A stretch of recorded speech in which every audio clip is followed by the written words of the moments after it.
pour les Argentins, comme pour les Mexicains, la notion de temps, de date précise, n'est pas vraiment quelque chose de très très important pour eux. Les précisions sur l'impact du temps au Mexique. Pour revenir donc sur ce sujet, les Mexicains pensent tout selon l'impact immédiat, le retour rapide, comme je vous en parlais tout à l'heure.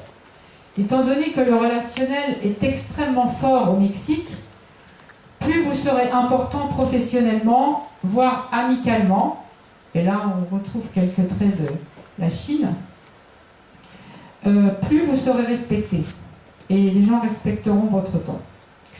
Il est très difficile de s'adapter à ce temps mexicain très élastique, très flexible, car c'est un temps qui nous plonge dans une certaine incertitude, car nous ne sommes jamais sûrs que cela va se passer comme prévu. D'ailleurs, ça ne se passe pas souvent comme prévu.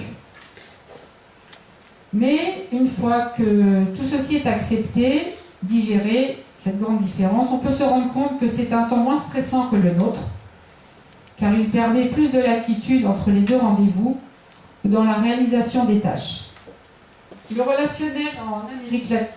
Donc là, c'est un cas réel. C'est Patricia qui est installée depuis 5 mois à Santiago, où son époux, Franck, a pris ses fonctions depuis quelques mois maintenant.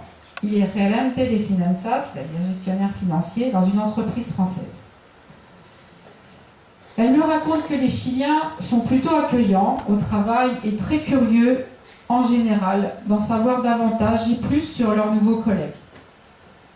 Il est coutume de s'enquérir de la famille, des activités, du week-end, de leurs vacances, et pour les étrangers, de leur acclimatation au Chili. On doit se saluer le matin entre femmes et entre hommes et femmes, d'une bise, et une seule, sur la joue droite. Pas 2, pas 3, pas 4, une seule.